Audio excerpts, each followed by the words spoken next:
The night sky over Alaska burned with ghostly auroras when the first signal came through. A sequence of repeating tones, mathematical, deliberate, emerged from the static of a U.S. satellite array.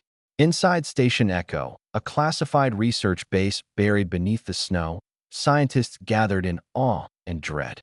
Dr. Elise Warren stared at the waveform, realizing it wasn't random. It pulsed like a heartbeat, as if something vast and alive was whispering through the void. Soldiers nearby complained of dizziness and bleeding from their ears. The frequency continued for 7 minutes, then stopped with a final, chilling message that translated to one phrase: "We are already here."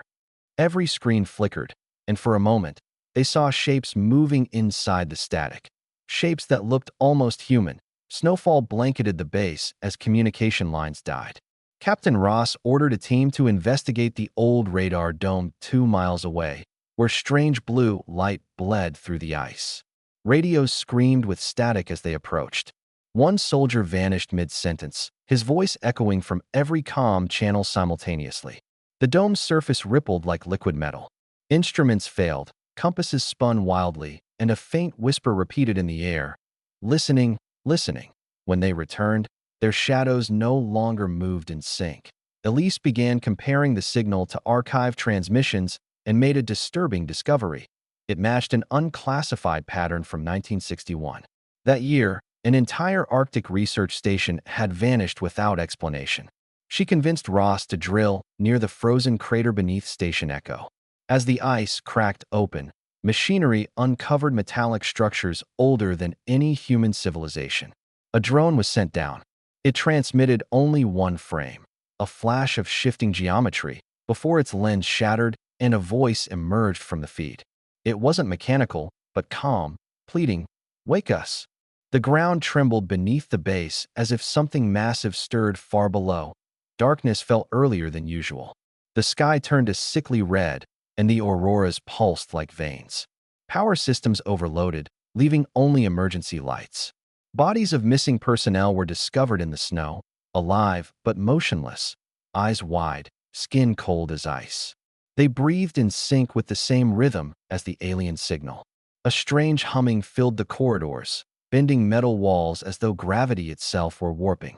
The remaining crew realized that the signal wasn't just sound. It was rewriting the rules of space around them, folding light and sound into impossible forms. Elise stayed awake for 3 days studying the transmission until she found a hidden code, a sequence of coordinates forming a dimensional map. It wasn't a message at all, but a gateway. The team's psychologist began hearing his daughter's voice through the radio, even though she had died years earlier. When he followed the voice outside, his body dissolved into the aurora lights, leaving only his footprints in the snow. Every survivor heard familiar voices calling them by name, each one perfectly mimicking those they had lost. The sky whispered, "Join us in the silence." Then came the truth. Washington finally re-established contact, revealing the most terrible secret of all. The signal was not alien. It originated from Earth. For decades, the Pentagon had been transmitting it into deep space as part of a classified experiment known as Project Silence. They had hoped for a reply, but now the response had returned and was interacting with human DNA, altering it. The survivors discovered strange luminous patterns beneath their skin, pulsing with rhythm like stars. The base had become an incubator for something new, something not entirely human. By now, the silence had shattered. The being inside the ice awakened, taking forms that mirrored each person's deepest fear. The walls breathed, reality rippled, and consciousness bled between minds. Elise realized the entity was feeding on memory itself. Each survivor saw visions of a different life, a false world built from their own thoughts. Time unraveled as the signal merged their perceptions. The only way to escape was to stop thinking, but the more they tried, the louder the voices became. The ice groaned like a living thing. In the end, Elise faced the entity within the distortion, a vast, shimmering presence that spoke in every voice she had ever known. It revealed its purpose, not invasion, but connection. Humanity was being rewritten to join an ancient network that spanned galaxies. Earth's isolation was ending. As the signal merged with her mind, Elise saw stars flickering across the horizon, each one pulsing in unison.